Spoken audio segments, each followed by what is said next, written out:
ओमाज्ञानतिमिरान्धस्य ज्ञानाञ्जनशलाकया चक्षुरुन्मीलितं येन तस्मै श्रीगुरुवे नमः। नमो विष्णुपादाय कृष्णप्रेष्ठाय भूतले श्रीमते भक्तिवेदान्त स्वामीति नाम्ने नमस्ते सारस्वते भगवान् चारिणि निर्विशेष शून्यवादी भाष्यतदेशतारिणि। जय श्री कृष्णा चैतन्य प्रभु नित्यानंद श्री अद्वैत गदाधर श्रीवासदि गौर भक्त वृंद। हरे कृष्णा कृष्णा कृष्णा हरे हरे, हरे राम राम राम हरे हरे कृष्णा। பக்தர்களுக்கு இனிமையான காலை வணக்கம். இன்றைய பாகவத சத்சங்க வகுப்புல வந்து கலந்துருக்கிற எல்லா பக்தர்களுடைய பரிவார ஸ்ரீமத் பாகவதனுடைய 3ஆம் ஸ்கந்தம் 7வது அத்தியாயம் விதுர மகாத்மாவின் தொடர்ச்சியான கேள்விகள் விசாரணைகள். இன்னைக்கு படிக்கிற ஸ்லோகம் 1 மற்றும் 2. ஸ்ரீ சுகவாச்ச ஏவன் ருவானம் மைத்ரேயம் வைபாயன சுதோ புதः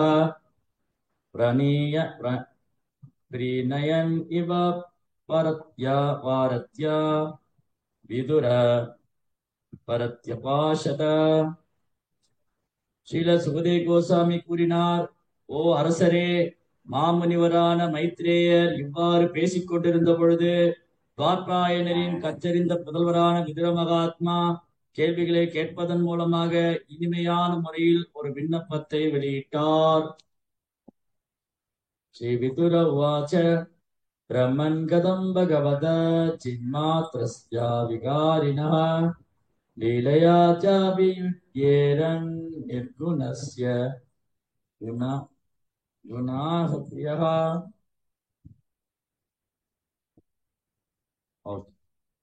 ஸ்ரீ விதுரர் கூறினார், ஓ சிறந்த பிராமணரே, பரமபுருஷர் பரம ஆன்மீகம் முழுமையாகவும் மாற்றமற்றவராகவும் இருப்பதால் பௌதிக இயற்கை குணங்களுடன் அவற்றின் செயல்களுடனும் அவர் எப்படி தொடர்பு கொண்டிருக்கிறார்?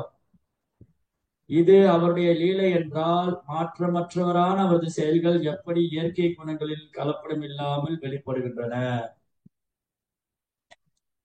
சோ விதுர மகாத்மா மைத்ரேய மகரிஷிட்ட ரொம்ப அழகான கேள்விகள்லாம் கேட்கிறார்.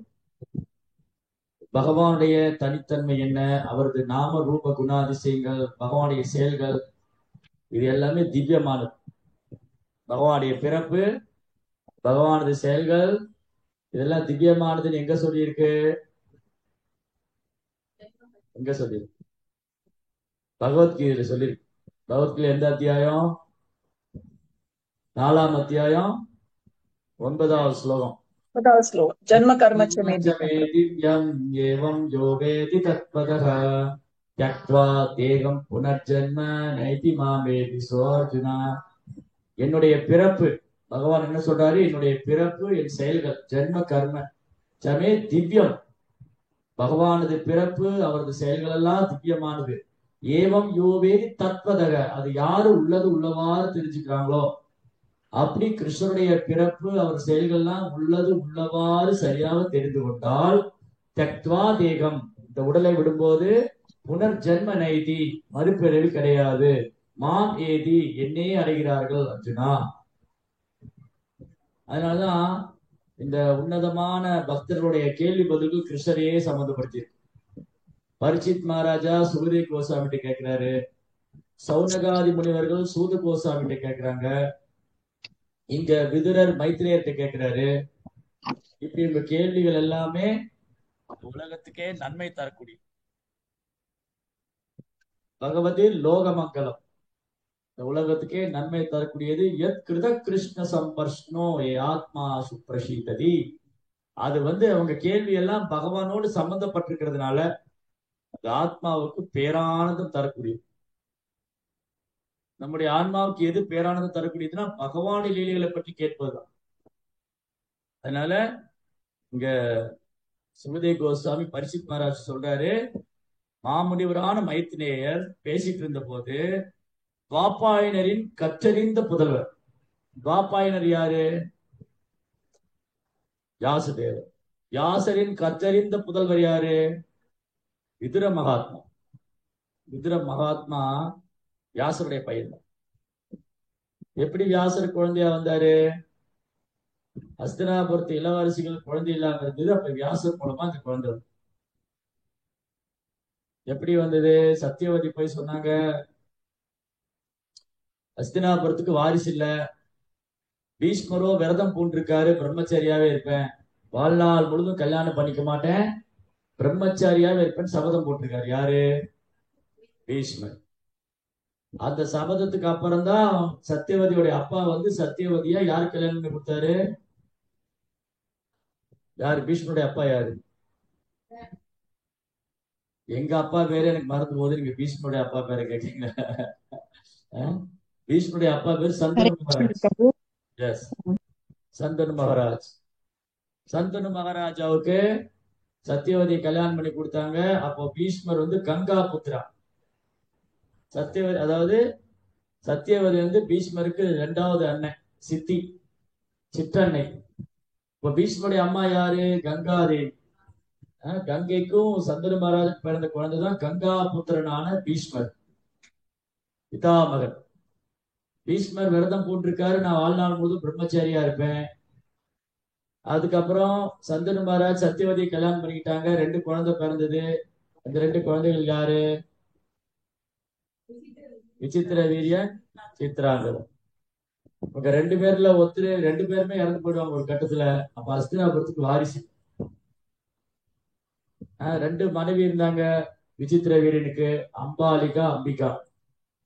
இந்த அம்பிகாவுக்கும் குழந்தை இல்லை, அம்பாலிகாவுக்கும் குழந்தை இல்லை. அப்ப என்ன பண்ணாங்க? சத்தியவதி வந்து பீஷ்மர்ட்ட வந்தாங்க, நீங்க வந்து 2 மருமகளுக்கு குழந்தை கொடுங்க. அது எப்படி முடியும்? கலியுகத்துல இது தடை செய்யப்பட்டது. ஆனா முந்தைய யுகங்கள்ல ஒரு சகோதரனுக்கு குழந்தை பாக்கியம் இல்லைன்னா இன்னொரு சகோதரன் மூலமா குழந்தை பெற்றுக்கணும், அந்த வழக்கு இருந்தது. ஆனா கலியுக மக்களுடைய தரம் தாழ்ந்து விட்டதுனால இந்த மாதிரி உள்ள வழக்கங்கள் தடை செய்யப்படும். கலியுகத்துல கலோ சூத்திர சம்பவா, கலியுகத்துல எல்லாருக்கும் சூத்ரா மென்டாலிட்டி, சூத்திர பாவம். அதனால இந்த மாதிரி விஷயங்கள்லாம் தடை செஞ்சாங்க. 5 விஷயங்கள் கலியுகத்துல தடை பண்ணிட்டாங்க. என்னென்னது? அஸ்வமேதம் கவாலம்பம், சந்நியாசம் பலபாத்திரிகம், தேவரேன சுதோபாத்னி கலோபாஞ்ச விவர்ச்சதே. அஸ்வமேத யாகம் செய்யறது, சந்நியாச யாகத்துல மிருகத்தை பலியிடுறது, சந்நியாசம் எடுத்துக்கொள்றது, இறந்து போற முன்னோர்களுக்கு மாமிச பட்சணங்களை படைக்கிறது, அப்புறம் சகோதரன் மூலமா குழந்தை பெற்றுக்கொள்வது. இந்த 5 விஷயம் கலியுகத்துல ஸ்ட்ரிக்ட்லி ப்ரோஹிபிட்டட், தடை செய்யப்படும். அஸ்வமேத யாகம் பண்ற அளவுக்கு சிறந்த பிராமணரும் இல்ல, அந்த யாகம் பண்றதுக்கான சிறந்த மன்னர்களும் இல்ல, நிலமும் சுத்தமா இல்ல, நெய்யும் சுத்தமா இல்ல, எல்லாம் கலப்படம். அதனால அஸ்வமேத யாகம் பண்றதுக்கு குவாலிபிகேஷன் கிடையாது கலியுகத்துல. 2வது, யாகத்துல பசுக்கள், யாகத்துல மிருகங்களை பலியிடுறதும் தடை செய்யப்படும். ஏன் அந்த காலத்துல யாகத்தை மிருகத்தை பலியிட்டாங்க? ஒரு காலத்துல வேத காலத்துல யாகத்துல மிருகத்தை பலியிட்டு இருக்காங்க. எதுக்குன்னா அந்த யாகம் மந்திரம் வந்து சரியா உச்சரிக்கிறாங்க, டெஸ்ட் பண்ண. அப்போ வயசான ரொம்ப சீக்கு வாஞ்ச வயசான ஒரு மிருகத்தை யாகத்துல போட்டா இந்த பிராமணர் வேத மந்திரம் சொன்னா அது புதிய சரீரத்தோட வெளியே வரும், ஃப்ரெஷ் பாடி, நியூ பாடி வரும். அந்த அளவுக்கு பர்ஃபெக்ட் ப்ரோஹிபிட்டட். அதாவது என்ன சொல்றது, ப்ரொனவுன்சியேஷன், வேதங்களை சரியா உச்சரிக்கக்கூடிய வேத விற்பனர்கள் இருந்திருக்காங்க. அவங்க தீக்குச்சி இல்லாமலே யாகத்தை ஸ்டார்ட் பண்ணுவாங்க. தீக்குச்சி பத்த வைக்காமலே நெருப்பு உண்டாக்குவாங்க யாகத்துல. அந்த அளவுக்கு திறமை வாய்ந்த பிராமணர் இருந்தாங்க. அதனால அந்த யாகத்துல மிருகத்தை பலியிறதும் தடை செய்யப்படும். சன்னியாசம் ஏற்றுக்கொள்றதும் கலியுகத்துல தடை செய்யப்படும். ஏன்னா சன்னியாசிகளுக்கு வந்து அந்த சன்னியாசம் ஏற்றுக்கொண்டு அதை கடைபிடிக்கிறதுக்கான பக்குவம் கிடையாது. அதற்கான ஒழுக்க விதிகளை பின்பற்றுறதோ பக்குவமோ இல்லாதனால அதுவும் கலியுகத்துல தடை செய்யும். அது மாதிரி சகோதரர் மூலமா குழந்தை பெற்றுக் கொள்வதும். அப்புறம் முன்னோர்களுக்கு மாமிச பக்ஷணம் கொடுக்குது. ஏற்கனவே இறந்து போற முன்னோர்கள் எங்க இருக்காங்கன்னு தெரியாது, நரகத்துல இருக்காங்களா பாதாள லோகத்துல இருக்காங்க, அவங்களுக்கு போய் மாமிசம் கொடுத்தா மேலும் கஷ்டம். அதனால அவங்க விடுவிக்குன்னா விஷ்ணு பிரசாத், கிருஷ்ண பிரசாத் தான் கொடுக்கணும். இறந்து போன முன்னோர்களுக்கு என்ன பக்ஷணம் கொடுக்கணும்? கிருஷ்ண பிரசாதம் கொடுக்கணும். பகவானுக்கு நிவேதனம் பண்ணிட்டு அந்த பிரசாதத்தை ஆஃபர் பண்ணணும்.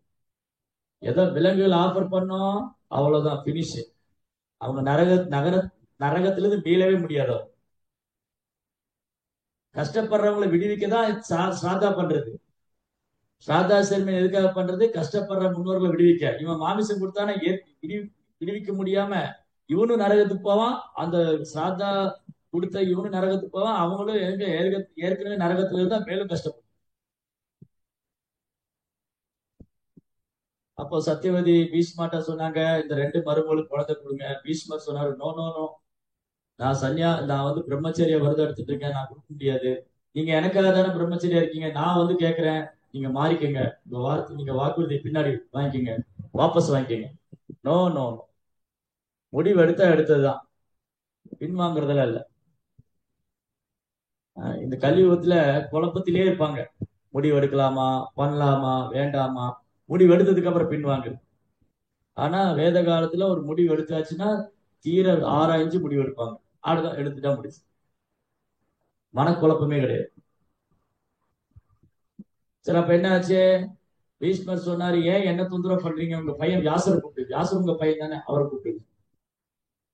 அதனாலதான் சத்தியவதி வியாசரை கூப்பிட்டாங்க. வியாசர் என்ன, சத்தியவதிக்கு வியாசர் வரம் கொடுத்திருக்காரு. சத்தியவதிக்கு என்ன வரம் கொடுத்திருக்காரு? நீங்க எப்ப என்ன மனசுல நினைச்சாலும் நான் வருவேன். அப்போ வியாசர் வந்து நினைத்த மாத்திரத்துல சத்தியவதி நினைத்தோன்னு வியாசர் தோன்றுகிறார். ஓ அன்பான அன்னையே, நான் என்ன செய்ய வேண்டும்? இந்த 2 மருமகள் மூலமா ஒரு குழந்தை வேணும். ஓகே. வியாசர் போனா ஒரு பொண்ணு நினைச்சுட்டா, என்ன ஒரு முனிவர் கூட எல்லாம் போய் இது பண்ண சொல்றாங்க, சேர சொல்றாங்க. கண்ணு மூடிட்டான். அந்த குழந்தை என்னவா பிறந்தது? குருடனா பிறந்தது. யாருது? திருதராஷ்டிரன். அப்புறம் சத்தியவதிட்டு சொன்னாரு, ஓ மருமக என்ன பார்த்தோன்னே கண்ணை மூடிண்டா, அதனால உனக்கு பிறக்கிற பேர குழந்தை குருடனா இருப்பான். அஜிஜோ, குருடன் எப்படி அரியாசனத்துல உட்கார வைக்கிறது? இன்னொரு குழந்தை. இன்னொரு மருமகிட்ட போனா அவனுக்கு இஷ்டம் இல்லை. அருவருப்பா இருந்தது. வியாசரை பார்த்தா ஒரு வயசான முனிவர், ஒரு வயசான தோட்டத்துல இருக்காரு, ஜடா முடி வச்சிருக்காரு, தாடி வச்சிருக்காரு, தவம் பண்ணிட்டு இருக்காரு, தவம் பண்ணவரு. இவரு கூட எப்படின்னா, அவர் நினைச்சா ஒரு ராஜகுமாரன் வருவார். என்ன, இவருடைய கணவர் ஒரு அரசர், அதனால கணவருடைய சகோதரனா ஒரு பெரிய சத்திரியனா இருப்பார் நினைச்சா ஒரு பிராமணர் வந்து. அவளுக்கு இன்ட்ரெஸ்டே இல்லை.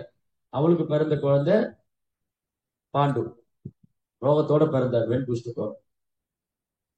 அப்போ சத்தியவதி திருப்தி இல்லை. என்ன, அஸ்தினாபுரத்து அரியாசனத்துல உட்கார வைக்கலாம்னா ஒரு குழந்தை குருடனா பிறந்திருக்கு, ஒரு குழந்தை ரோகம் உள்ள குழந்தையா பிறகு. இன்னொரு குழந்தை கூட வேணா, இந்த 2 பொண்ணு என்ன பண்ணாங்க, வேலைக்காரி அனுப்பிச்சுக்கிட்டாங்க. போய் முனிவர் கூட போய் சேர்றது. வேலைக்காரி நீ போ. இந்த வேலைக்காரி என்ன பண்ணா, வியாசருடைய குணம் அறிந்து, ஓ நான் பாக்கியம் பண்ணிருக்கேன் வியாசருக்கு சேவை பண்றதுக்கு அப்படின்னு வியாசர ஜெய ஜெகனா வியாசருக்கு நல்ல பணிவிட பண்ணாங்க. அப்ப வியாசர் வந்து சொன்னார், சத்தியவதி கேட்டாங்க, இப்ப என்ன குழந்தை வரும்? இப்ப 2 மருமகளும் வரல, வேலைக்காரி தான் வந்தா. ஓ, சத்தியவதிக்கு அப்படியே தலகு. ஆனா இந்த வேலைக்காரிக்கு வந்து பெறக்கூடிய குழந்தை ஒரு மகாத்மாவா இருக்கும். மகாத்மா, தர்மமே உருவானவர் மகாத்மா, பகவானது சிறந்த பக்தரா வருவாரு, விதுர மகாத்மா. ஜெய் ஸ்ரீ விதுர மகாத்மா கி. சோ மாமுனிவரான மைத்திரேயர் இவ்வாறு பேசிக் கொண்டிருந்த பொழுது துவாபாயனரின் கற்றறிந்த புதல்வரான விதுர மகாத்மா கேள்விகளை கேட்பதன் மூலமாக இனிமையான முறையில் ஒரு விண்ணப்பத்தை வெளியிட்டார். என்ன கேட்கிறாரு? விதுரர் கூறுகிறார், ஓ சிறந்த பிராமணரே, பரமபுருஷர் பரம ஆன்மீக முழுமையாகும். கிருஷ்ணா வந்து பூர்ணம். அதனாலதான் ஈஷோபனிஷத் என்ன சொல்லுது? ஓம் பூர்ணமத பூர்ணமிதம் பூர்ணாத் பூர்ணமுதச்யதே பூர்ணஸ்ய பூர்ணமாதாய பூர்ணமேவாவசிஷ்யதே. Krishna means complete. கிருஷ்ணா பரிபூர்ணமானவர், பரிபூர்ணமான பரம புருஷோத்தமனான முழுமுதற் கடவுள். சோ பரம ஆன்மீக முழுமையாகவும் மாற்றமற்றவர். மாற்றமற்றவருக்கு என்னன்னு சொல்லு சான்ஸ்? தன்னிலை மாறாதவர் என்ன சொல்லுவாங்க? தன்னிலை புரளாதவர். அச்சுதா. அச்சுதா. சேனையோர் உபயோர் மத்தியே ரதம் ஸ்தாபயமே அச்சுதா. யார் சொன்னாரு? அர்ஜுனன் சொல்றாரு. ஏன் அர்ஜுனன் கிருஷ்ணரை கிருஷ்ணரேன்னு சொல்ல? ஓ கிருஷ்ணரே, இந்த ரெண்டு படைகள் நடுவுல தேர கொண்டு போய் நிப்பாட்டுங்க, ஏன் கிருஷ்ணரேன்னு சொல்லல? சேனையோர் உபயோர் மத்தியே ரதம் ஸ்தாபயமே அச்சுதா. ஏன் கிருஷ்ணர் அர்ஜுனன் அச்சுதன் சொல்றாரு? அர்ஜுனன் ஏன் கிருஷ்ணர் அச்சுதன் சொல்றாரு? ஏன்னா அவர் மனித ரூபத்துல வந்தாலும் சரி, அவர் காற்று பன்றியோட வடிவில் வந்தாலும் சரி, அவர் பாதி சிங்கம் பாதி மனுஷ ரூபத்துல வந்தாலும் சரி, அவர் எந்த யாருக்கு மத்தியில, விலங்குகளுக்கு மத்தியில தோன்றினாலும் சரி, மனிதர்களுக்கு மத்தியில தோன்றினாலும் சரி, தேவர்களுக்கு மத்தியில தோன்றினாலும் சரி, அவர் தன்னிலை புரளாதவர். அத்வைத அச்சுத மனாதி மனந்த ரூபம். இது யார் சொல்றார்? பிரம்மதேவன். ஓ கிருஷ்ணா, நீங்க வந்து அத்வைதா. அத்வைதான் என்னது? கிருஷ்ணரை பார்த்து அத்வைதான்னு சொன்ன என்ன அர்த்தம்? இல்ல, அத்வைதான் என்ன அர்த்தம்? இல்ல, கிருஷ்ணரை பார்த்து பிரம்மதேவர் அத்வைதான் சொல்றாரு அப்படின்னு அர்த்தம். பதில் தெரிஞ்சவங்க கை தூக்குங்க ஆன்லைன்ல. கிருஷ்ணரை பார்த்து பிரம்மா அத்வைதம் சொல்றாரு, அத்வைதான் என்ன அர்த்தம்? கிருஷ்ணருடைய உடல் ஆத்மா வேறு இல்ல. கிருஷ்ணருடைய உடல் ஆத்மா எல்லாம் ஒண்ணுதான், பிரிக்க முடியாது. கிருஷ்ணருடைய உடல் ஆன்மா எல்லாம் ஆன்மீகமானது. அதுதான் அத்வைதா. துவைதானா ரெண்டு. இப்ப நமக்கு ரெண்டு. என்ன ரெண்டு? இந்த உடல் வேற ஆன்மா வேற. ஜீவாத்மாவாகிய நம்ம உடல் வேற ஆன்மா வேற. நம்ம உடல் பௌதிகமானது, ஆத்மா ஆன்மீகமானது. அப்ப பிரிச்சிடலாம். இந்த உடல்ல இருந்து ஆன்மா பிரிச்சிடலாம், நம்ம உடல்ல இருந்து ஆன்மா பிரிச்சிடலாம். இந்த உடல் வேற ஆன்மா வேற. ஆனா கிருஷ்ணா வந்து அத்வைதா. கிருஷ்ணனுடைய உடலையும் ஆன்மாவை பிரிக்க முடியாது. கிருஷ்ணாவுடைய உடலும் ஆன்மீகமானது, ஆத்மாவும் ஆன்மீகமானது. கிருஷ்ணனுடைய உலகமே ஆன்மீகமானது. அத்வைத அச்சுதா, தன்னிலை புரளாதவர், மாற்றமற்றவர். அத்வைதம் அச்சுதம் அனாதி அனந்த ரூபம், எல்லையற்ற ரூபங்கள் எடுத்துக்கிறார். ஆத்தியம், படைப்புக்கு முன்னாடி இருந்திருக்காரு, புராண புருஷர். நவயவனம். என்னங்க சொல்றீங்க? படைப்புக்கு முன்னாடியே இருந்து இருக்காரு, புராண புருஷர், ஆனா நவயவனம், ரொம்ப இளமையா இருக்கு. அது எப்படி? படைப்புக்கு முன்னாடி இருந்தே இருக்காரு கிருஷ்ணரு, ரொம்ப பழமையானவர், ஆனா இளமையானவர். நீங்க நான் உங்ககிட்ட சொல்றேன், எங்க ஊர்ல 80 வயசுல ஒருத்தர் இருக்காருங்க, ஆனா ரொம்ப இளமையா இருக்காருங்க. ஒத்துக்குவீங்களா நீங்க? அவருக்கு 18 வயசு மாதிரி இருக்காருங்க பார்த்தா, ஆனா அவர் பழமையானவருங்க. 80 வயசுங்க. சும்மா கதை விடாதீங்க. 80 வயசு ஆயிடுச்சா, ஆனா 18 வயசுக்கார மாதிரி இருப்பாரு. கிருஷ்ணா இருக்காரு, எப்படி சாத்தியம்? கிருஷ்ணா இருக்காரு. அத்வைதம் அச்சுதம் அனாதி மனந்த ரூபம் மாத்தியம் புராண புருஷம் நவயவனம். அப்படின்னா கிருஷ்ணா தன் உடலை மாற்றிக் கொள்வதே இல்லை. கிருஷ்ணர் உடல் மாறுவதில்லை, மாற்றமற்ற ஒருவர். அதனாலதான் இங்க என்ன சொல்றாரு விதுர மைத்திரேயர்ட்ட? பரம ஆன்மீக முழுமையாகவும் மாற்றமற்றவராகவும் இருப்பதால் பௌதி இயற்கை குணங்களுடன் அவற்றின் செயல்களுடனும் அவர் எப்படி தொடர்பு கொண்டிருக்கிறார்? கிருஷ்ணர் எப்படி தொடர்பு கொள்றார்? பௌதி இயற்கை குணங்கள். பௌதி இயற்கை குணங்கள் என்னது? பௌதி இயற்கை குணங்கள்னா சத்வ ரஜஸ் தமஸ். சத்துவகுணம், ரஜகுணம், தமகுணம். இந்த சத்துவகுணம், ரஜகுணம், தமகுணம் யாருக்கு இருந்து வருது? பகவான் இருந்தா வருது. அப்ப பகவானுக்கு உட்பட்டவரா? இல்ல. எப்படி அதுல இருந்து விலகி இருக்காரு? இங்க ரெண்டு வார்த்தை சொன்னார் பிரபுபாத் பொருளுரையில. ஒண்ணு நிர்குணா, இன்னொன்னு என்ன சொன்னாரு? சகுணா.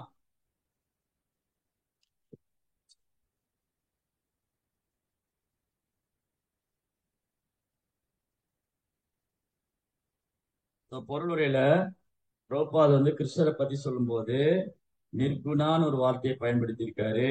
அப்புறம் இன்னொரு இடத்துல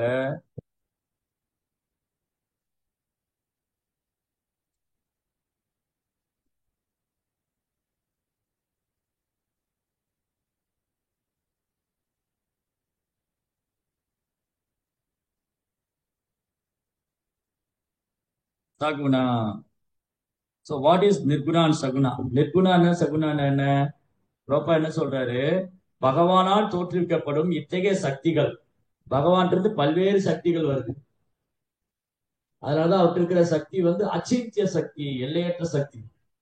பகவானுடைய சக்தி ஒரு எல்லைக்கு உட்பட்டது இல்ல, பகவானுடைய சக்தி எல்லையற்றது. அந்த எல்லையற்ற சக்திகள் இருக்கு இல்லையா, நித்தியமானவை என்பதால் அவை பௌதியற்கை குணங்களின் களங்கத்திலிருந்து முற்றிலும் விடுபட்டவை நிர்குண என்று அழைக்கப்படுகின்றன. ஆன்மீக சக்தி, கிருஷ்ணாவுடைய ஆன்மீக சக்தி பௌதிக கலங்கத்துக்கு உட்பட்டதல்ல.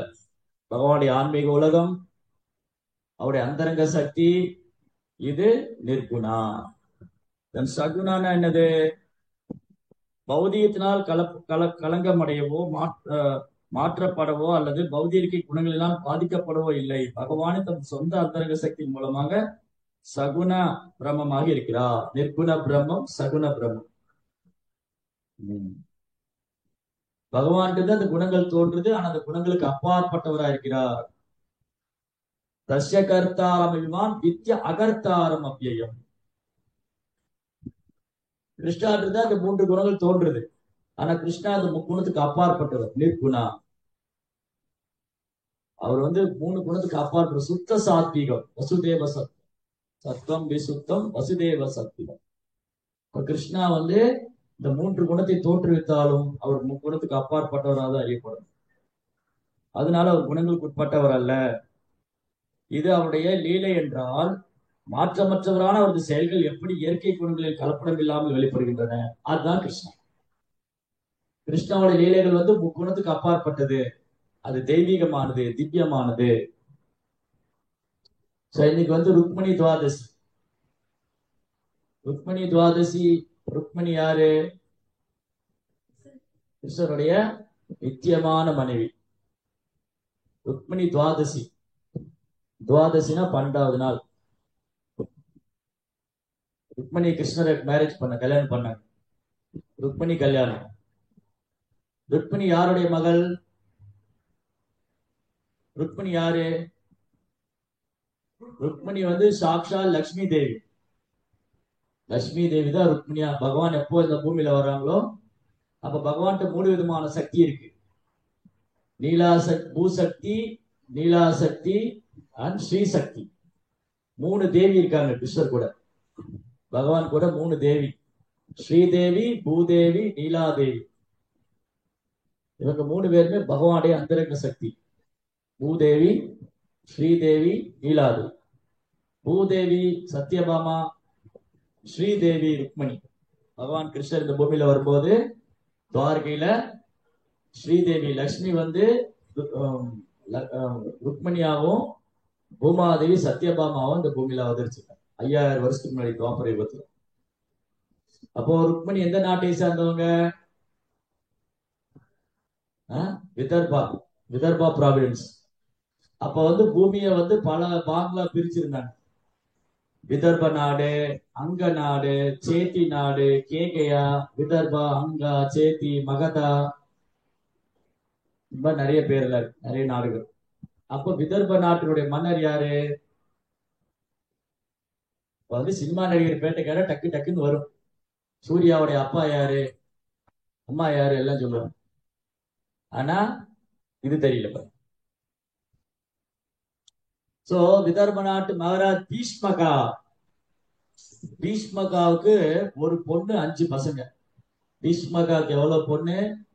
ஒரு பொண்ணு 5 பசங்க. ருக்மி, ருக்மபாகு, ருக்மமாலி, ருக்மாங்கதா இல்ல ருக்குனே வரும். 5 பசங்க. ருக்மி, ருக்மமாலி, ருக்மபாகு, ருக்மாகதன், ருக்மரதன் 5 பேரு. அப்புறம் ருக்மிணி. ருக்மிணி வந்து அப்படி ஒரு அழகு, தாமரை போல கண்கள், அப்படியே உருக்கிய பொன் நிறத்துல தங்கத்தை காய்ச்சி உருக்கி ஊற்றின என்ன ஒரு கழல், அப்படி அழகு ருக்மிணி. இந்த குழந்தை ருக்மிணி தேவி பீஷ்மகாவோட அரண்மனையில வளர்ந்து வந்துட்டு இருக்கு. அங்க நிறைய சாதுக்கள்லாம் வந்து போறாங்க. அப்பாவுடைய அரண்மனைக்கு ஒரு நாள் நாரத முனிவர் வந்து, அப்ப நாரத முனிவர் மாதிரி சாதுக்கள் வந்து கிருஷ்ணா பத்தி கேட்டாங்க. கிருஷ்ணா எப்படி இருப்பாரு? கிருஷ்ணா அப்படி அழகா இருப்பாரு, அவர் தலைமுடி சுருள் சுருளா இருக்கும், கண்கள் வந்து தாமரைதழ் மாதிரி காது வரை இருக்கும். பறந்து விரிந்த தோள்கள், மழைக்காலத்து மேகத்து ஒத்த நிறம், மஞ்சள் நிற பீதாம்பரை ஆடை அணிஞ்சிருப்பாரு, மார்புல ஸ்ரீவஸ்தபுரி, கழுத்துல கௌஸ்துவமணி. இப்படி எல்லாம் கிருஷ்ணா பத்தி கேட்டு கேட்டு கிருஷ்ணா வந்து நடந்த அழகு, கிருஷ்ணா நின்ன அழகு, கிருஷ்ணா சிரிச்ச அழகு, இல்ல தப்பு தப்பா சினிமாவில் பாடிட்டாரு. ஒரு ஹீரோ ஹீரோயினை பார்த்து பாருது, ஹீரோ ஹீரோயினை பார்த்து பாருது. இதெல்லாம் அலங்கோலம். மேக்கப் போடலைன்னா அலங்கோலம் தான். மேக்கப் போட்டுட்டு அழகு அழகுன்னு பாடிக்கிறது. ஆனா உண்மையா இயற்கையாக அழகு கிருஷ்ணா. மேக்கப்பே போட வேண்டாம். கிருஷ்ணாவும் கிருஷ்ணாவோட அசோசியேட்ஸ் ருக்மணி இவங்க எல்லாம் மேக்கப்பே போட வேண்டாம். Natural beauty. பியூட்டி பார்லர் போக வேண்டாம், மேக்கப் போட வேண்டாம், இயற்கையாகவே அழகா இருப்பாரு. கிருஷ்ணாவும் ருக்மணி இயற்கையா அழகா இருக்கு. கிருஷ்ணா இயற்கை அழகர். கிருஷ்ணாவோட அழகு கேட்டு கிருஷ்ணா நடந்த அழகு, சிரிச்ச அழகு எல்லாம் அதிரம் மதுரம், எல்லாம் மதுரம் மதுரம் சுவையா. அப்போ ருக்மணிக்கு என்ன கிருஷ்ணர் மேல காதல் உண்டு. கிருஷ்ணா பத்தி கேட்டு கேட்டு சின்ன குழந்தையில இருந்தே கிருஷ்ணா பத்தி கேட்டு கேட்டு என்னாச்சு, ருக்மணிக்கு கிருஷ்ணர் மேல காதல். கிருஷ்ணரே தனக்கு கணவரா வரணும், அந்த துவாரகாதீசன் துவாரகாபதி பகவான் வாசுதேவ கிருஷ்ணனே தனக்கு கணவராக வர வேண்டும் என்று ஆசைப்படுகிறார். யாரு? ருக்மணி. ஆனா ருக்மணியோட அண்ணன் இருக்கானே ருக்மி, அவன் யாரு? சிசுபாலனுடைய நண்பன். சிசுபாலன் யாரு? கிருஷ்ணாவுடைய அத்தை பையன். சிசுபாலன் சொன்னா என்ன அர்த்தம்? சிசுபாலன்னா பொறாமையின் மொத்த உருவம் அர்த்தம். சிசுபாலன் சொன்னா பொறாமையின் மொத்த உருவம். சிசுபாலன் கிருஷ்ணர் மேல பொறாமை. எப்பவுமே கிருஷ்ணரை ஏளனமா பேசிட்டே இருக்கு. அந்த சிசுபாலன் யாருடைய நண்பன்? ருக்மியோட நண்பன். அப்ப ருக்மிக்கு என்ன ஆசை? தன் தங்கை ருக்மணியை சிசுபாலனுக்கு கல்யாணம் பண்ணி வைக்கணும். தன் தங்கை ருக்மணிய சிசுபாலன் கல்யாணம் பண்ணி. ஆனா ருக்மியோடைய சகோதரர்களாகட்டும், ருக்மியோடைய அப்பாவாகட்டும், இவங்களுக்கு எல்லாம் கிருஷ்ணருக்கு கல்யாணம் பண்ணி கொடுக்க சந்தோஷம் தான். யாருதான் கிருஷ்ணருக்கு கல்யாணம் பண்ணி கொடுக்க விரும்ப மாட்டாங்க? யார்தான் அழகால் மயங்காதவர்? கிருஷ்ணனுடைய அழகுல மயங்காதவங்க யாரு? பிருந்தாவனமும் நந்தகுமாரனும் யாவருக்கும் பொது செல்வம் என்றோ. கிருஷ்ணர் எல்லாருக்கும் சொந்தமானவர்.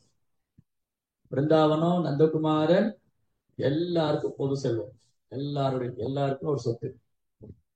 யார் வேணாலும் உரிமை கொண்டாடலாம். கிருஷ்ணரை யார் வேணாலும் உரிமை கொண்டாடலாம். இவர் என்னுடைய கிருஷ்ணர், இவர் எனக்கு சொந்தம், யார் வேணா உரிமை கொண்டாடலாம். அப்போ ஆனா என்னாச்சு, இந்த சிசுபாலன் கூட சண்டை வச்சு வச்சு ருக்மிக்கு வந்து என்னாச்சு, பொறாமை. இதுதான் துஷ்ட சக்தி, பேட் அசோசியேஷன், கெட்ட சகவாசம். சிசுபாலனுடைய சங்கத்துல போனதுனால ருக்மிக்கு என்னாச்சு, கிருஷ்ணன் மேல பொறாமை, பகமை ஏற்பட்டது. அதனால ருக்மி ஒத்த கால நிக்கிறான், என் தங்கையை நான் கிருஷ்ணர் கல்யாணம் பண்ணி கொடுக்க மாட்டேன், என் நண்பர் சிசுபாலன் தான் கல்யாணம் பண்ணி கொடுப்பேன். யார் வந்தாலும் இதுக்கு எதிர வந்தாலும் போர் தொடுப்பேன், அவரை கொல்லுவேன். ஒத்த கால நிக்கிறான் அலங்காரம் பிடிச்ச இந்த ருக்மி. பீஷ்மகா வயசானவரு இல்லையா, கொஞ்ச நேரம் இப்படி பேசிட்டு இருந்தோம். பசங்க நம்ம சொன்னா கேட்க மாட்டேங்கிறாங்க. எப்படி கேட்பாங்க? குழந்தையில வந்து கண்டிக்காம விட்டோம், எப்படி கேட்பாங்க? வளர்ந்ததுக்கு அப்புறம் கேட்க. புரோபார் வந்து குழந்தை வளர்ப்பை பத்தி சொல்லியிருக்காரு. என்ன சொல்லியிருக்காரு தெரியுமா? புரோபார் குழந்தை வளர்ப்பு, புரோபார் எல்லாமே சொல்லி கொடுத்துருக்காரு. 5 வயசு வரைக்கும் குழந்தைகளை அவங்க போக்குல விட்டுறணும். 5 வயசு வரைக்கும் என்ன பண்ணணும்? குழந்தைகளை அவங்க போக்குல விட்டுறணும். கீழே விழும், எந்திரிக்கும், தவளும், அது பாட்டு விளையாடிட்டு இருக்கும். 5 வயசுல 10 வயசு வரைக்கும் கையில பெரம்ப வச்சிருக்கணும். போடுற அடியில உட்காருனா உட்காருன்னு, இல்லைன்னா நிக்கணும். அந்த பெரம்ப கண்டா நடுக்கணும். அப்பா அம்மாவை கண்டா குழந்தைங்க நடுக்கணும். 5 வயசுல இருந்து 10 வயசு வரைக்கும். 10ல இருந்து 14 வயசு வரைக்கும் பெரம்பு கையில வச்சுக்கணும், அடிக்கக்கூடாது. அந்த பெரம்ப பார்த்தாலே அடி விழுகுன்னு தோணும். கையில இருக்கிற பெரம்ப பார்த்தாலே குழந்தைகளுக்கு என்ன தோணும்? அப்பா அடிச்சிருவா, அம்மா அடிச்சிருவான்னு பயம் இருக்கு. 14 வயசுக்கு மேல பெரம்பெல்லாம் உதவாது, அப்ப நமக்கு அடி விழுகும். 14 வயசுக்கு மேல நம்ம பெரம்ப தூக்குனா நம்ம இழுக்கிற பெரம்ப வாங்கி நம்மளே அடிச்சிருவாங்க. அதனால 14 வயசுக்கு மேல ஃப்ரெண்டு தான். தோளுக்கு மேல வளர்ந்துட்டா தோழன் ஆயிடும். அப்ப அன்பா சொல்லணும், மாறுமா, உனக்கு எல்லாம் சொல்லி கொடுத்துருக்கேன், கிருஷ்ண பக்தி பண்ணணும், பகவான் வழிபடணும், பகவான்கிட்ட திரும்ப போகணும், ஸ்லோகம் படிக்கணும், நாம ஜெபிக்கணும். இதெல்லாம் உனக்கு சின்ன குழந்தை சொல்லி கொடுத்துருக்கேன். நீ இப்ப வளர்ந்துட்ட, பொறுப்பு ஒண்ணு. 10 வயசு வரைக்கும் குழந்தைகள் பண்ற தப்புக்கு பெற்றோர்கள் பொறுப்பு. 10-12 வயசு வரைக்கும் குழந்தைகள் தவறு செஞ்சா யார் பொறுப்பு? பெற்றோர் பொறுப்பு. 14 வயசுக்கு மேல குழந்தைகள் தவறு பண்ணா யார் பொறுப்பு? அவங்க தான் பொறுப்பு. ஏன்னா உலகம் தெரியுது இல்ல, நாலேஜ் வந்தாச்சு, படிக்கிறீங்க.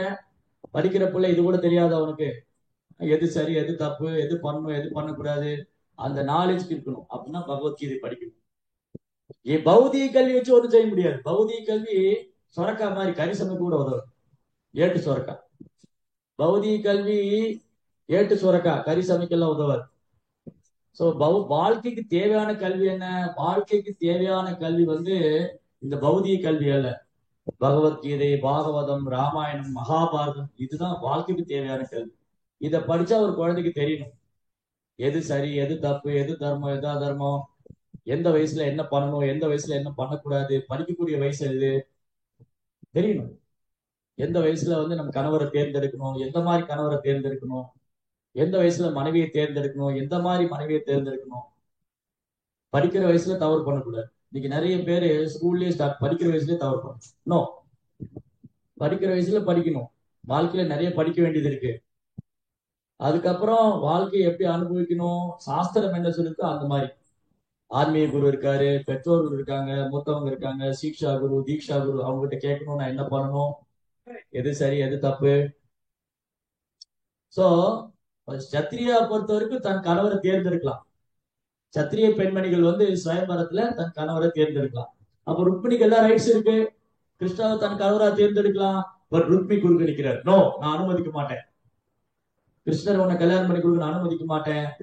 பீஷ்மகா வயசானவரு, இந்த பையனை கண்ட்ரோல் பண்ண முடியல. இப்போ அண்ணன் பிடிவாதமா இருக்கா, மற்ற தம்பிகள் ஒன்றும் சொல்ல முடியல. அவங்களும் வந்து என்ன செய்ய முடியும், எல்லாம் அமைதியா இருக்கு. ருக்மணிக்கு துடி கூட இன்ட்ரெஸ்ட் இல்ல சிசுபாலனை கல்யாணம் பண்ண. யாராவது போய் அசுரனை கல்யாணம் பண்ண விரும்புவாங்களா? கலியுகத்துல விரும்புவாங்க, ஆனா முந்தைய யுகத்துல விரும்ப மாட்டாங்க. கலியுகத்துல அசுரர்களை கல்யாணம் பண்ண ரொம்ப பிடிக்கும். ஏன்னா இவங்களும் அசுர குணத்துல தான் இருக்காங்க. ஆணும் அசுர குணத்துல இருக்கு, பொண்ணும் அசுர குணத்துல இருக்கு. ஏன்னா ரெண்டு பேருக்கும் அனுபவிக்கணுங்கிற எண்ணம், ரெண்டு பேருக்குமே அனுபவிக்கணுங்கிற எண்ணம் இருக்கிறதுனால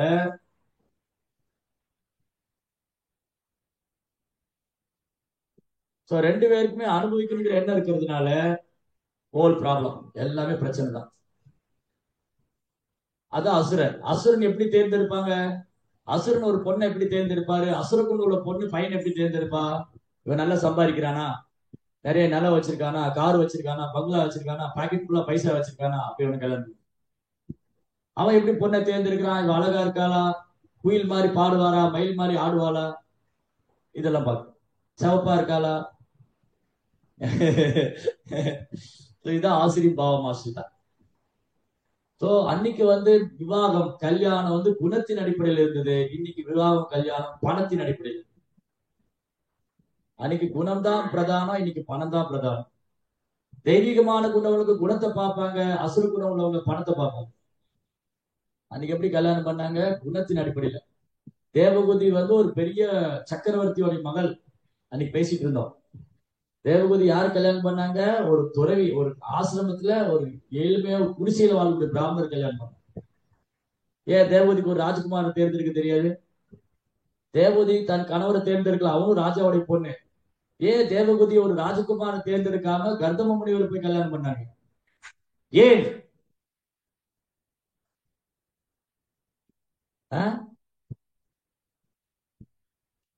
கர்த முனிவரை கல்யாணம் பண்ணா நான் பிறப்பிறப்பிலிருந்து விடுபட்டுருவேன். என் கணவர் ஒரு பக்திமான், என் கணவர் தர்மத்தின் வழியில் நடப்பவர், அவர் சிறந்த ஆன்மீகவாதி, இவருக்கு சேவை பண்றது மூலமாவே நான் பிறப்பு சக்கரத்திலிருந்து விடுபட்டுருவேன். அந்த ஒரு காரணத்துக்காக தான் தேவகுதி கர்தம் இருக்கு. இல்லாட்டி யார் போய் குடிசையில வாழ்வாங்க? ஒரு ராஜாவுடைய சக்கரவர்த்தியோட பொண்ணு. அப்ப வெறுமனே ஒரு தர்மத்தையே உருவான ஒரு பக்தரான ஒரு சாதுவை கல்யாணம் பண்ணதுனால தேவகுதி அவருக்கு யார் குழந்தையா வந்தா? பகவானே குழந்தை வந்தார், கபில வாசுதேவ்.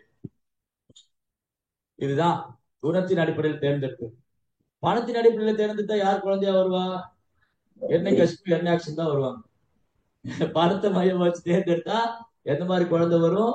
எரண்யாசன், என்ன கசிபு, ராவணன், கும்பகர்ணன், சிறிபாலன், கந்தாவத்திரை, இந்த மாதிரி குழந்தைகள். சரி, அப்ப என்னாச்சு? இந்த ருக்மியை ஒத்துக்க மாட்டேங்கிறான். இந்த தங்கைய வந்து கிருஷ்ணர் கல்யாணம் பண்ணி கொடுக்க கூடாது. பீஷ்மகா ஒண்ணும் சொல்ல முடியாம இருக்காரு. இந்த சகோதரர் எல்லாம் அப்படியே முடிச்சுட்டு இருக்காங்க.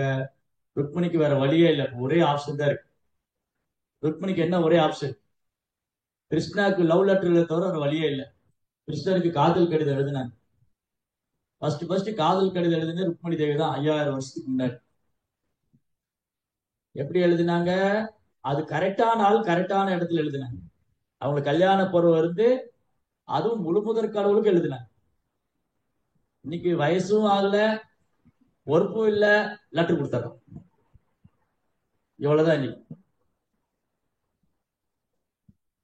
அப்புறம் என்னாச்சு? ஆஹ் கடிதம் எழுதுனாங்க. ஓ கிருஷ்ணரே, ஓ துவாரகாநாதனே, ஓ துவாரகாதீஷே, ஓ பகவானே, நான் வந்து உங்களை கல்யாணம் பண்ண விருப்பப்படுறேன். எனக்கு நீங்க தான் கணவரா வரணும். எனக்கு சிசுபாலனை கல்யாணம் பண்ண இன்ட்ரெஸ்ட் கிடையாது. எங்க வீட்டுல வந்து இந்த ருக்மி என்ன போர்ஸ் பண்ணி கல்யாணம் பண்ணி வச்சிருவான் போல இருக்கு. தயவுசெய்து எப்படியாவது என்ன காப்பாத்துங்க. சிங்கம் குள்ளநெறி கூட்டத்தில் போய் தன் இரையை எடுத்துக் கொள்வது போல சிங்கம் என்ன பண்ணும்? குள்ளநெறிகளுக்குள்ள கூட்டத்துக்குள்ள போய் தன் இரையை தூக்கிட்டு வரும். அந்த மாதிரி என்ன கடத்தின்னு போயிடுங்க. நீங்க என்ன கடத்தின்னு வந்து இந்த சேவரம் பண்ணி என்ன கல்யாணம் பண்ணிக்கீங்க. நீங்க இல்லாம என்னால வாழ முடியாது. வாழ்ந்தா உங்களோடு தான், இல்லாட்டி இந்த உடலை மாய்த்துக் கொள்வேன். வாழ்ந்தா உன்னோடு, இல்ல இந்த உடலை மாய்த்துக் கொள்வேன். அப்படி எல்லாம் கலியுகத்துல டைலாக் அடிப்பாங்க. ஆனா ருக்மிணி வந்து சின்சியரா கிருஷ்ணர் மேல லவ் பண்ணாங்க. ஏன்னா கிருஷ்ணா வந்து பரம புருஷோத்தம்னான முடிஞ்சது. கிருஷ்ணர் மேல காதல் வந்தா அது பிரேமம். கிருஷ்ணர் மேல காதல் வந்தா அது என்னது? பிரேமம். பௌதிக உலகத்துல காதல் வந்தா அதுக்கு பேர் என்னது? காமம். கிருஷ்ணர் மேல பிரேமத்துக்கும் பௌதிகத்தில் உள்ள காமத்துக்கு என்ன வித்தியாசம்? இங்க வந்து புலன்பம் பிரதானமா இருக்கு, அங்க வந்து கிருஷ்ணருக்கு சேவை செய்ய வேண்டும். அன்புதான் அங்க பிரதானம். சோ ஆன்மீக உலகத்துல இருக்கிறது பிரேமம், ஜட உலகத்துல காமம். ஏன்னா இங்க புலன்பம் அனுபவிக்கணும். ஒரு ஆண் பெண்ணை அனுபவிக்கணும்னு என்ன இருக்கு, ஒரு பெண்ணுக்கு ஆண் அனுபவிக்கணும்னு என்ன இருக்கு. மொத்தத்துல எல்லாரும் நானே அனுபவிக்கணும். இந்த அனுபவிக்கிறதுல வந்து ப்ராப்ளம் வந்தா இமீடியட்டா டைவர்ஸ்.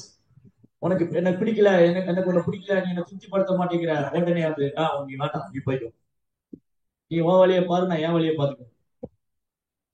சோ இது இல்ல பிரேமம். கிருஷ்ணர் மேல உள்ளதான் பிரேமம். கலப்படம் இல்லாத அன்புதான் பிரேமம். சுத்த பக்தி தான் கிருஷ்ணர் மேல உள்ளது பிரேமம். சோ நம்முடைய குறிக்கோளே கிருஷ்ண பிரேமம். நம்மளுடைய குறிக்கோள் என்னது? மனித வாழ்க்கையின் குறிக்கோள் என்ன? கிருஷ்ண பிரேமம். மனித வாழ்க்கையின் குறிக்கோள் என்ன? தூக்கத்தில் எழுப்பி கேட்டால் சொல்லணும், மனித வாழ்க்கையின் குறிக்கோள் என்ன? மனித வாழ்க்கையின் குறிக்கோள் என்ன? சொல்ல மாட்டேங்கிறீங்க. கிருஷ்ண பிரேம். கிருஷ்ண பிரேம். 10 couples do not have complete faith in the chanting of Hare Krishna. Even after hearing so many instructions on this matter, it's also an opportunity to while chanting. Every devotee claims to be Vaishnava must goddess these 10 apples in order to quickly the desired success, which is Krishna Prem. 10வது குற்றம், பௌதிக பந்தத்தின் காரணமாக புனித நாமத்தின் மகிமை அறிந்திருந்தும் பூர்ண நம்பிக்கை இல்லாமல் உச்சரிப்பதும் பகவான் நாமத்தை கவனக்குறைவாக உச்சரிப்பதும் குற்றமாகும். தன்னை வைஷ்ணவர் என்று கூறிக்கொள்ளும் ஒருவரும் எல்லா குற்றங்களையும் தவிர்த்து அடைய வேண்டிய நிலை கிருஷ்ண பிரேம். நோ காம், கிருஷ்ண பிரேம். ருக்மணி எழுதினாங்க, கிருஷ்ணா எப்படியாவது வந்து என்ன காப்பாத்திருக்க நீங்க. அப்ப அந்த பிராமணர் வராரு. இங்க இருந்து விதர்ப நாட்டுல இருந்து துவாரைக்கு வராரு. விதர்ப தேசம் ஒரு மூலையில இருக்கு, துவாரகா ஒரு மூலையில இருக்கு. விதர்ப தேசத்துல இருந்து வராரு. பிராமணர் வந்தோடனே கிருஷ்ணர் என்ன பண்ணாரு? கிருஷ்ணர் ஊஞ்சல் உட்கார்ந்துட்டு இருக்காரு, ஊஞ்சல் ஆடிட்டு இருந்தாரு. இப்ப பிராமணரை பார்த்த உடனே ஊஞ்சல் இருந்து எழுந்து போய் அவரை வரவேற்று அவருக்கு தக்க ஆசனம் கொடுத்து உட்கார வச்சு அவருக்கு பாத பூஜை எல்லாம் பண்ணி அவருக்கு பிரசாதம் எல்லாம் கொடுத்து பாதங்களை அமுத்தி விடுறாரு. கிருஷ்ணர் யாரு? யாருக்கு சேவை பண்ணாரு? அப்படின்னா கிருஷ்ணரோட பிராமணர் உயர்ந்தவரா? அப்ப அவர்தான் கடவுளா? எப்படி வந்து பக்தர்களையும் பிராமணர்களையும் வழிபட வேண்டும். பிராமணன்னா சும்மா பூணூல் போட்ட பிராமணர் இல்ல, சாஸ்திர விதியை பின்பற்றக்கூடிய பிராமணன், சாஸ்திரங்களை சொன்ன தர்மத்தை செய்யக்கூடிய அந்த பிராமணனுக்கு உண்டான தொழில் பண்ணக்கூடிய பிராமணன், அதுக்குண்டான குணம் இல்ல பிராமணன். அப்படி ஒரு பிராமண வைஷ்ணவரை பகவான் வழிபடுவார். நமோ பிரம்மண்ய தேவாய கோ பிராமண இதாய ஜெகத்கிதாய கிருஷ்ணாய கோவிந்தாய. கிருஷ்ணா வந்து பிராமணருக்கும் பசுக்களுக்கும் பிரியமானவர். இந்த பிராமணர் வர்ஷிப் பண்ணி கேட்கிறார். ஆக்சுவலி இந்த பிராமணர் வர்றதுக்கு முன்னாடி என்ன நடக்கும், துவாரகையில கிருஷ்ணர் அரண்மனையில் உட்கார்ந்துருக்காரு. இந்த துவாரகாபதிகள்லாம் முன்னாடி வெயிட் பண்ணி, துவாரகா காவலர்கள், வாயில் காவலர்கள், துவாரகா பாலகர்கள், அவங்க கிருஷ்ணனுடைய அந்தப்புறத்துல வந்து தொந்திப்பு மூலமா பித்ரி ராஜாதி ராஜ ராஜமார்த்தாண்ட ராஜகம்பீர துவாரகா துவாரகா கிருஷ்ண வாசுதேவ பகவானுக்கு ஜெயஹோ. ஓ துவாரகா பாலர்களே, என்ன செய்து கொண்டு வந்திருக்கிறீர்கள்? பகவானே, தங்களுக்கான வைத்திருப்ப நாட்டில் ஒரு பிராமணர் வந்திருக்கிறார். என்னது பிராமணர் வந்திருக்கிறாரா? உடனே வர சொல்லு, அந்த பிராமணருக்கு சேவை பண்ணு. அதுக்கப்புறம் என்ன செய்தி, கடிதம் படிக்கிறார். ருக்மணி தேவி எழுதியிருக்காங்க, பிரபு நீங்க எல்லாம் என்னால வாழவே முடியாது, நீங்க தான் எனக்கு கல்யாணம் பண்ணுங்க. உங்களை விட சிறந்த ஒரு ஆண்மகனே கிடையாது, கிருஷ்ணரை விட சிறந்த ஆண்மகன் இருக்க முடியாது. எப்படி? அவர் தான் புருஷோத்தமா, அவர் தான் உண்மையான அனுபவிப்பாளர், கிருஷ்ணா தான் உண்மையான அனுபவிப்பாளர். என்ன சொன்னா, நீங்க தான் வந்து கல்யாணம் பண்ணிக்கணும், நான் உங்களுக்காக வெயிட் பண்ணிட்டு இருப்பேன். அப்பெல்லாம் வந்து புல்லட் ட்ரெயின் எல்லாம் கிடையாது, புல்லட் ட்ரெயின் பிளைட் எல்லாம் கிடையாது. நடந்துதான் போகணும், நடந்து இல்லை மாட்டு வண்டியில போகணும், கட்ட வண்டியில போகணும், குதிரை வண்டியில போகணும். இந்த பிராமணர் வந்து அங்க வைத்தியப்பு நாட்டு நடந்து வந்து துவாரகையில வந்து லட்டு போறாரு. ருக்மணி காத்துட்டே இருக்காங்க. கல்யாண முகூர்த்தம் நெருங்கியாச்சு, கல்யாண முகூர்த்தம் நெருங்கியாச்சு. சிசுபாலனுக்கு ஒரே பயம், இந்த கிருஷ்ணர் வந்து ஏதாவது அனுகூலம் பண்ணிடுவாரோ, கல்யாணத்தை நிறுத்திடுவாரோ. ஏன்னா கிருஷ்ணா அப்படின்னாலே மாயக்கண்ணு, எப்ப என்ன செய்வாரு தெரியாது. திடீர்னு வந்து கல்யாணத்துல குழப்பத்தை விளைவிக்கலாம். அவரு போட்ட கடத்திட்டு போயிட்டா என்ன பண்றது, கல்யாணம் பண்ண. அதனால சிசுபாலன் ஒரே குழப்பத்தில் இருக்கான். அப்போ இவனுடைய நண்பர்கள் ருக்மி, ஜராசந்தன், சால்வன், தந்தவக்ரன் இவங்கள சொன்னாங்க, சிசுபாலா நீ கவலைப்படாதே, அந்த வாசுதேவனை வந்தால் நான் கொன்று விடுவோம் நாங்கள். இந்த ஜராசன் என்ப பெரிய மாவீரம் மாதிரி நினைப்போம். ஜராசன் இருக்கானே, அவன் வந்து 18 முறை கிருஷ்ணர் தோக்கடிச்சு, 18 முறை மண்ணை கவிட்டு போனான். அவன் சொல்றான் கிருஷ்ணர் வந்தா தோல்பிச்சிருவாரு. இதெல்லாம் காமெடியா இல்ல? ஜராசந்தன் சொல்றான், சிசுபாலா கவலை விடு, நான் இருக்கிறேன், எங்கள் படைகள் இருக்கிறது. இந்த படை சொரியெல்லாம் கிருஷ்ணாட்ட வேலையா வருது, கிருஷ்ணாட்ட செயல்படாது. கிருஷ்ணா என்ன பண்றாரு, அந்த பிராமணர் ரதத்துல உட்கார வச்சுட்டு ரதத்தை கிளப்புறாரு. எங்க இருந்து? துவாரகையில இருந்து. கிருஷ்ணாவுடைய 4 குதிரையில 4 ரதங்கள் போட்டிருக்கும். வெள்ளை நிறத்துல ஒண்ணு, ஒண்ணுக்கு ஒரு பேர் இருக்கு, அது மறந்து போயிட்டேன், பாகவதம் 10th canto இருக்கு. கிருஷ்ணாவுடைய ரதத்துல 4 குதிரை இருக்கு. வெள்ளை நிறத்துல ஒண்ணு இருக்கும், பழுப்பு நிறத்துல ஒண்ணு இருக்கும், சிகப்பு நிறத்துல ஒண்ணு இருக்கும், கருப்பு நிறத்துல 4 கலர். 4 குதிரைக்கு பேர் இருக்கு. அந்த ரதம் பூட்டு கிருஷ்ணாவை ஸ்டார்ட் பண்ணதான் அந்த பிராமண ரதத்துல உட்கார்ந்தா தெரியும்.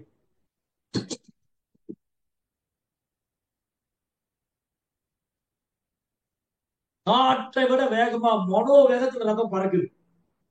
துவாரகையிலிருந்து மனோரதம், மனோ வேகம், மனசு எப்படி வேகமா போகுது தெரியுமா? இங்க உட்கார்ந்துட்டு இருக்கோம், மனசு எங்க போயிடும், துபாய்க்கு ஷார்ஜாக்கு எல்லாம் போயிடும். நம்ம போறதுக்கு ஒரு நாள் ஆகும் பிளைட்ல போனாலே, ஆனா மனது செகண்ட்ல போயிடும். அப்படி மனோ வேகத்துல கிருஷ்ணனுடைய ரதம் பறக்குது. இங்க எல்லாம் பயந்துட்டு இருக்கான். ருக்மி, ஜராசந்தன், சிசுபாலன், தந்தவக்ரன் எல்லாம் பயந்துட்டு இருக்கான். என்ன கிருஷ்ணர் வந்தா என்ன பண்றது? ஒரு பெரிய படையை தட்டி வச்சுக்கான். பல அக்ஷோகினி, நூற்றுக்கணக்கான குதிரை வீரர்கள், நூற்றுக்கணக்கான யானை படைகள், ஆயிரக்கணக்கான வீரர்கள், ஒரு பெரிய அரணை அமைச்சிட்டாங்க துவாரிக்கு வெளியில. கிருஷ்ணர் உள்ள வந்தா பினிஷ் பண்ணிருந்தோம், பார்டர்ல நிறுத்தி வச்சிருக்காரு. கிருஷ்ணா மனோ வேகத்துல வர்ற ரதம் வந்து பறக்குது. அப்படி துவாரகையோட எல்லையை வந்தோடனே இந்த பிராமணர் இறக்கி விடுறாரு, நீங்க போங்க, ருக்மிணிட்ட போய் சொல்லுங்க, அவ காத்துட்டு இருப்பா, இந்த மாதிரி வாசுதேவன் வந்துட்டாரு, உங்க கரம் பிடிச்சிருவாரு. ருக்மிணி தேவி உட்காந்துட்டு இருக்காங்க. விடிஞ்சா கல்யாணம். காலையில அம்பிகா பவானி கோயிலுக்கு போவாங்க. வந்து என்ன பண்ணுவாங்க, வைத்திருப்பு நாட்டுல என்ன ஒரு வழக்கம்னா, அந்த வைத்தர்பா அந்த ராஜவம்சத்துல உள்ளவங்க கல்யாணத்துக்கு முன்னாடி அம்பிகாட்ட போய் பிரேயர் பண்ணுவாங்க. நம்ம அம்பிகாவோட டெம்பிள் இருக்கு துர்கா, அவங்ககிட்ட போய் பிரேயர் பண்ணுவாங்க. பாருங்க, ருக்மிணிக்கு என்னது, முகூர்த்தம் வரப்போகுது. சிசுபாலன கல்யாண முகூர்த்தம் நெருங்கிட்டு இருக்கு. முகூர்த்தத்துக்கு முன்னாடி அந்த கல்யாண பொண்ணு அலங்காரம் பண்ணி தங்க பதுமையான ருக்மிணியை தங்கத்தாலும் ஆபரணங்களாலும் அழகுபடுத்தி, பட்டு வஸ்திரங்கள் என்ன, முத்து பவளம் ரத்னம் பவள மாலைகள் மரகதம் வைரம் வைடூரியம் எல்லாம் அழகுபடுத்தி ஜொலிக்கிறாங்க ருக்மிணி. சூரியனை போல பிரகாசிக்கிறாங்க. அவங்க ஒரு பல்லக்குல உட்கார வச்சு அந்த பல்லக்கு வந்து அப்படி ஜொலிக்குது. ஆபரணங்களால அலங்கரிக்கப்பட்டிருக்கு அந்த பல்லக்கு. அந்த பல்லக்குல தூக்கிட்டு போறாங்க ருக்மிணிய. எங்க போறாங்க? அம்பிகாவுடைய கோயிலுக்கு போறாங்க. அந்த நிமிஷம் வரை கிருஷ்ணர் இன்னும் வரல. ருக்மிணியை பார்த்துட்டு இருக்காரு. வருவாரு, பகவான் வருவாரு, டெஃபினட்டா வருவாரு, என்னை காப்பாத்துவாரு, என்னை கூட்டிட்டு போயிடுவாரு. பிராமணர் வராரு. பிராமணர் பார்த்தோன்னே ருக்மிணிக்கு சந்தோஷம். கிருஷ்ணர் வரேன்னு சொல்லிட்டாரா, வந்துட்டாரா? ஆல்ரெடி அவர் வந்துட்டாரு. கிருஷ்ணா வந்து வாசுதேவன் ஆல்ரெடி வந்துட்டாரு, நீங்க கவலை விடுங்க, உங்களை தூக்கின்னு போயிடுவாரு. ருக்மிணிக்கு ரொம்ப சந்தோஷம், கிருஷ்ணா வந்துட்டாரு. ஒரு பெரிய ப்ரொசஷன், ஒரு பெரிய ஊர்வலம் போகுது. நிறைய சீர்வரிசை, பழங்கள், முறுக்கு, சீடை, அலுவா, குலோப்ஜாம், ரசகுல்லா, தட்டு தட்டா சீர்வரிசையோட ருக்மிணியை ஒரு பல்லக்குல உட்கார வச்சுட்டு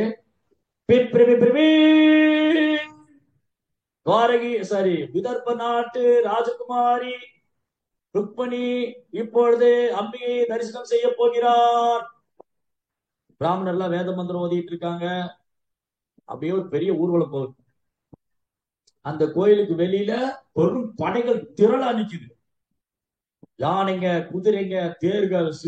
சிசுபாலன் மணவரையில உட்கார்ந்துட்டு இருக்கான். சிசுபால வந்து மணவரையில உட்கார்ந்துட்டு இருக்கான். இந்த பொண்ணு கோயிலுக்கு போயிட்டு வருவா, நம்ம தாலி கட்டிடல, கல்யாணம் பண்ணிடல. இங்க வந்து சராசந்தன் பல 21 அக்ஷோபினி. ஒரு அக்ஷோபினா ஆயிரக்கணக்கான குதிரைங்க, ஆயிரக்கணக்கான யானைங்க, பெரும் படைகள்.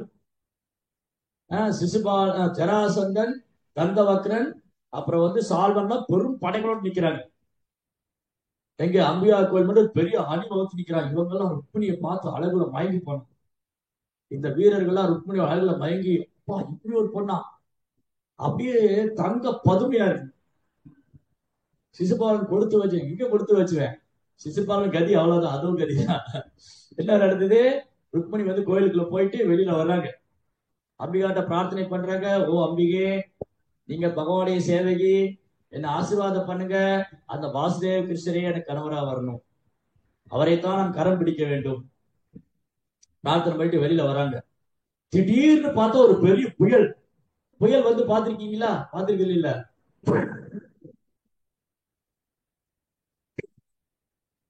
அடிக்கும், டஸ்ட் பறக்கும் ஃபுல்லா, அப்படி கூரையெல்லாம் பேர்ந்து போயிடும். அந்த மாதிரி ஒரு புயல் காத்து அடிச்சுது. இந்த யானை மேல உள்ள வீரர்லாம் கீழே விழுந்தான். குதிரை மேல உட்கார்ந்து இருந்தவன் யானை மேல உள்ள கீழே விழுந்தான். திடீர்னு ஒரு பெரிய புயல் வந்து புழுதியை கிளப்புச்சு. அப்படியே அந்த சூறாவளி புயல் வந்தது. அந்த அம்பிகை கோயிலுக்கு முன்னாடி ஒரு பெரிய சூறாவளி புயல் அப்படி கிராஸ் ஆச்சு. அந்த புழுதி போயிட்டு கீழே வருது. ருக்மிணிகான ஒன்னிங்கான அவ்வளவுதான். அந்த பல்லக்குல ருக்மிணியே காலம். அப்படி வந்து சர் மின்னல் மாதிரி வந்தாரு கிருஷ்ணா. மின்னல் மாதிரி சரக்குன்னு வந்தாரு, மின்னல் மாதிரி பறக்கு, ஒரே செகண்ட் தான். அப்படி வந்து ருக்மிணியை தூக்கிட்டேன். ருக்மிணியை தூக்கிட்டு ரதம் மின்னல் வேகத்துல போச்சு. மின்னலை பார்த்திருக்கீங்களா? மின்னலை பார்க்க கூடாதுன்னு சொல்லுவாங்க. அப்படி சரக்குன்னு வந்து போகும். ஒரு செகண்ட் தான், இந்த ஒரு செகண்ட் தான் அந்த மின்னல் மாதிரி வந்து ருக்மிணி தூக்கிட்டு போயிட்டாரு. இந்த டஸ்ட், அந்த புழுதி எல்லாம் மேல படிஞ்சு, கண்ணெல்லாம் புழுதி. ஜராசந்தன், தந்தவக்ரன், இதெல்லாம் சால்வெல்லாம் புழுதி இல்லை. இங்கிறதுல அந்த புயல் வந்ததுன்னு பார்த்தா, அந்த டஸ்ட் செட்டில் ஆனதுக்கு அப்புறம் அங்க பல்லக்கையும் காலம், ருக்மிணி காலம். ஐயோ, அந்த வாசுதேவன் வந்து விட்டால், படைகளே கிளம்புகள், புறப்படுங்கள். எல்லாம் துரத்துட்டு வர, இந்த அசுரங்கள்லாம் பெரும் படைகளோட துரத்திட்டு வராங்க. அப்ப பலராமர் என்ன பண்ணார்? துவாரகையில பலராமர் பார்த்தா கிருஷ்ணனுடைய ரதத்தை காணோம். அப்ப பலராமர் புரிஞ்சுட்டாரு, கிருஷ்ணர் எங்க போயிருக்காரு? விதர்ப நாட்டுக்கு போயிருக்காரு, தனியா போயிருக்காரு. உடனே யது சைன்யத்தோட பலராமர் வர்றாரு. பலராமர் சாத்திகேல பெரும் யது சைன்யத்தோட பல ஆயிரம் பேர் யது சைன்யம் இந்த பூமியில யாரும் அவங்களை ஜெயிச்சதே இல்லை. அந்த பெரும் யது சைன்யத்தோட வர்றாரு பலராமன். தன் கிருஷ்ணா வந்து அப்படி காற்றவன வேகமா பறக்கிறார் ரதத்துல. இவரெல்லாம் துரத்தின்னு வந்தாங்க. பலராமன் பெரிய யுத்தம் அங்க நடக்குது, பெரிய யுத்தம். இந்த ருக்மியை பிடிச்ச கிருஷ்ணர் என்ன பண்ணுவாரு, அவனை கொல்ற அளவுக்கு போயிட்டாரு. கிருஷ்ணன் என்ன பண்ணாரு, ருக்மியை தலையை சீவ வேண்டிதான் பாக்கி. பலராமன் வந்துட்டு விட்டுறாங்க. அதுக்கு முன்னாடி கிருஷ்ணா ருக்மிணியை பாக்குற, ருக்மிணியோட மனசுல ஒரே பதப்பா இருக்கு, எங்கேயாவது அண்ணனை கொண்டுருவாரு. அண்ணன் ஆச்சு, ருக்மிணி வந்து அண்ணன். சோ கிருஷ்ணன் என்ன பண்ணுவாரு, ருக்மிணி வருத்தப்படக்கூடாதுன்னு அவன் தலைமுடியில கரும்புடி செம்புளி குடுத்து விட்டுறாரு. கேள்விப்பட்டிருக்கீங்களா? அந்த காலத்துல சொல்லுவாங்க, மொட்டை அடிச்சு கரும்புடி செம்புளி கொடுத்து கழுத்து மேல விட்டுருவாங்க. அந்த மாதிரி என்ன பண்ணாரு, ருக்மிணி அலங்கோலமாக்கிட்டாரு. உடைவாள் எடுத்து, கிருஷ்ணனுடைய வால் பேரு தெரியுமா? அது தெரிஞ்சா நம்ம எப்படி இருக்க முடியும்? கிருஷ்ணனுடைய உடைவாள் பேர் சாரங்கம். வில்லு சாரங்கம். எனக்கே தெரியாது, மறந்து போச்சு. சரி, அந்த ஏதோ ஒரு உடைவாள் எடுத்தார், அவ்வளவுதான். கிருஷ்ணர் தன் உடைவாள் உருவினர். ருக்மியோடைய தலைமுடி மீசையெல்லாம் ஒரு பக்கம் மீசை எடுத்து விட்டு தலைமுடி எல்லாம் அலங்கோலமாக்கிட்டாரு. அலங்கோலமாக்கி உயிரை மட்டும் வச்சு துரத்தி விட்டார், போனாரு. உயிர் மட்டும் தான் பாக்கி. பலராமர் வந்து பார்த்தா ருக்மி அலங்கோலமா இருக்கா. கிருஷ்ணா நீங்க பண்ணிருக்கூடாது, அவன் ருக்மிணியோட அண்ணன், உனக்கு என்ன முறையாகணும்? மனைவியோட அண்ணன் என்ன முறையாகணும்? மச்சானா மைத்துனா அவனை போய் இப்படி ஆக்கிட்டே நீயே. அப்புறம் ருக்மிணியை சமாதானப்படுத்துறாரு பலராமர், நீ வருத்தப்படாத, இந்த உடம்பு இல்ல ஆத்மா, இது ஆத்மாவுக்கு தான் நீ கவலைப்படணும், உடம்புக்காக கவலைப்படக்கூடாது. சமாதானம் பண்ணிட்டு ருக்மிணியை வந்து விரட்டி விட்டாரு கிருஷ்ணன். இவன் என்ன பண்ணா, ஊருக்குள்ள போறது வெக்கப்பட்டு ஊருக்கு வெளியிலேயே தங்கிட்டான். இந்த அலங்கோலமா ஊருக்கு போனா யாரும் என்ன நினைப்பாங்க, சே வம்பாடுறா இப்படி இருக்கா. சத்தியனுக்கு பெருத்த அவமானம். யுத்தத்துல தோத்து போறது அவன் உயிரை ஓடுறதோட பெருத்த அவமானம். யுத்தத்துல வீர மரணம் அடையலாம், தோத்து போனா சத்தியனுக்கு பெரிய அவமானம். சோ இந்த யுத்தத்துல கிருஷ்ணர் மேல போர் கொடுத்து ருக்மி வந்து அலங்கோலம் ஆயிட்டான். கிருஷ்ணன் அவனை அலங்கோலம் பண்ணி ஓட விட்டாரு. ஊருக்கு வெளியில உட்காந்துட்டு அந்த கிருஷ்ணன் நான் பழி வாங்குவேன் உட்காந்து. சிசுபாலனுக்கு கை கட்டுறது வாய் கட்டு. சிசுபாலனுக்கு கல்யாணம் பண்ண வந்து கிருஷ்ணன் தூக்கிட்டு, ஏற்கனவே கிருஷ்ணன் மேல சிசுபாலனுக்கு போறாம, அவன் கல்யாணம் பண்ண உட்காந்து பொண்ணை கடத்திட்டு போயிட்டாரு கிருஷ்ணன். அந்த மாதிரி ருக்மணிக்கு ரொம்ப சந்தோஷம். இந்த குள்ள நெறிகளுக்கு மத்தியில சிங்கம் எவ்வாறு தன் இறையை எடுத்து வருமோ அந்த மாதிரி கிருஷ்ணன் என்ன பண்ணாரு, ருக்மிணி கடத்திட்டு. அதுக்கு மாதிரி துவாரகையில பிரம்மாண்டமான கல்யாணம், ருக்மிணி கல்யாணம். जय श्री रुक्मिणी द्वारकेश भगवान की, श्री रुक्मिणी माता की, श्री द्वारकेश भगवान की, श्री कृष्ण भगवान की जय. அப்படி தேவர்கள்லாம் பூக்களை மலையா பொழிறாங்க, கந்தர்வெல்லாம் அவங்க புகழ் பாடுறாங்க. அந்த மாதிரி ருக்மிணியை கிருஷ்ணர் கறந்துருச்சார். அப்ப ருக்மிணி என்னது, ருக்மிணி பக்தியின் சொரூபம். ருக்மிணி லட்சுமி தேவி இந்த பூமியில வந்த போது எப்படி இருக்காங்க, அந்த கிருஷ்ணர் எனக்கு கணவரா வரணும் தவம் இருக்கு, பொறுமையா இருக்காங்க. கடைசி நிமிடம் வரைக்கும் கிருஷ்ணர் வருவாரா வரமாட்டாரு தெரியும், முகூர்த்தம் வரைக்கும் வந்து சேரல. ஆனா ருக்மிணி நம்பிக்கையோட இருந்தாங்க, கிருஷ்ணர் வருவாரு, என்ன கல்யாணம் பண்ணிக்குவாரு, என்ன அழைச்சிட்டு போவாரு. பொறுமை, நிதானம், சகிப்புத்தன்மை, எளிமை, பணிவு, இந்த சொரூபம் தான் ருக்மிணி. ருக்மிணி தேவினாலே பொறுமை, நிதானம், எளிமை, பணிவு, சகிப்புத்தன்மை. இதைத்தான் நம்ம ருக்மிணி தேவிட்ட கேட்கணும். ஓ ருக்மிணி தேவி, நீங்க மகாலட்சுமி, என் கூரையை தடுப்பு விட்டுருங்கன்னு கேட்கக்கூடாது, கூரையை பிடிச்சி போட்டுங்கலாம் கேட்கணும். ருக்மிணிட்ட என்ன கேட்கணும், ஓ ருக்மிணி தேவி, நீங்க கிருஷ்ணர் மேல எவ்வளவு அன்பு வச்சிருக்கீங்க, நீங்க எவ்வளவு பொறுமையா பக்தி பண்ணிருக்கீங்க, எவ்வளவு எளிமையா இருந்திருக்கீங்க, எவ்வளவு அன்பா சேவை பண்ணிருக்கீங்க, எவ்வளவு பணிவா இருந்திருக்கீங்க, எவ்வளவு பொறுமையும் சகிப்புத்தன்மையும் வச்சிருந்திருக்கீங்க. சிசுபாலன் மாதிரி அரக்கன் மத்தியில நீங்க உட்காந்துக்க வேண்டி இருந்தது. ருக்மி மாதிரி கொடூர குணம் படிச்சவங்க உங்களுக்கு அண்ணனா வந்திருந்தா, இப்படிலாம் இருந்து கூட நீங்க பொறுத்துட்டு பகவான் வந்து என்னை காப்பாத்துவாரு, பகவான் என்னை கரம் பிடிப்பாரு. அந்த நம்பிக்கை, விசுவாசம், நம்பிக்கை, மாறாத நம்பிக்கை, வலுவாத பக்தி, திடப்பிரதா, உறுதியான மனது. இதுதான் ருக்மிணிட்ட பிரார்த்தனை பண்ணணும். ஓ ருக்மிணி தேவி, எனக்கு அனுகிரகம் பண்ணுங்க, நானும் பக்தியில உறுதியா இருக்கணும், வைராக்கியமா இருக்கணும், பக்தியில முன்னேற்றம் அடையணும், பகவான் நாமத்துக்கு ஒற்றப்பட்டு ஜபிக்கணும், நாமத்துல ருச்சி வரணும், எந்த சூழ்நிலை வந்தாலும் கிருஷ்ணன் மீது மனம் பிறழக்கூடாது. உங்களுக்கு இருக்கிற பொறுமைக்கு சகிப்புத்தன்மை ஒரு கடுகளவு எனக்கு இருந்தா போதும். ருக்மணிக்கு கிருஷ்ணன் மேல இருந்த அன்புலையும் அவங்க பக்தி பண்ணும்போது ஏற்பட்ட சங்கடங்கள், இதெல்லாம் பொறுத்துக்கிட்டு சகிச்சுக்கிட்டு இருந்த ஒரு கடுகளவு நமக்கு இருக்குதுன்னா நம்ம சுத்தபக்தரே. ஹரே கிருஷ்ண. ரந்திரா ஸ்ரீமத் பாகவதம் கி ஜெய் ஸ்ரீ பிரபுபாத். ஓகே, ஏதாவது கேள்விகள் சந்தேகம் இருந்தா